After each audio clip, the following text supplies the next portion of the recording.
il y a pas un apport immédiat direct. La RDC, tout ce que la RDC peut faire, c'est premièrement d'être conscient de ses ressources naturelles.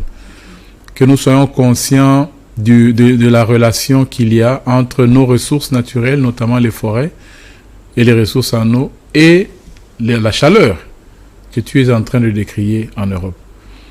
Lorsque nous aurons été conscients des interrelations qu'il y a, de la corrélation qu'il y a entre ces deux, l'étape suivante sera de pouvoir se comporter d'une certaine manière vis-à-vis de cette nature. Qu'on ne puisse pas détruire les forêts, qu'on ne puisse pas abattre les arbres. Ce que nous avons ici, les autres n'ont pas. Nous devons essayer de les préserver parce que ces arbres, ces forêts ne sont pas là pour la simple raison d'être. Le Créateur les a placés là pour refroidir la planète, pour contrôler le climat de la planète. Et lorsque nous les détruisons, nous sommes en train de contribuer à la destruction du climat de la planète. Mais lorsque nous les maintenons debout, lorsque nous prenons soin de ces forêts, de ces arbres, nous contribuons à la baisse de ces canicules qu'il y a en Europe.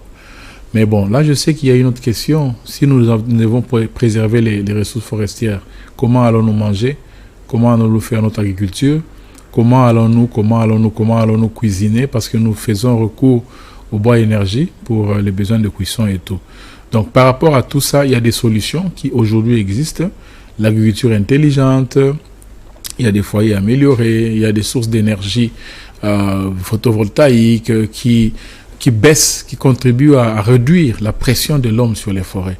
Et donc le pays, la RDC, doit de plus en plus se retourner de l'usage abusif que nous faisions de la forêt vers un usage tout à fait rationnel. Et ça, c'est possible. C'est une question d'éducation, c'est une question de sensibilisation. C'est votre responsabilité en tant qu'organe des médias. C'est ma responsabilité en tant que ce que je suis. Et chacun, en ce qui le concerne, nous devons nous mettre ensemble. Et c'est aussi l'appel de la VPM. C'est l'appel du gouvernement.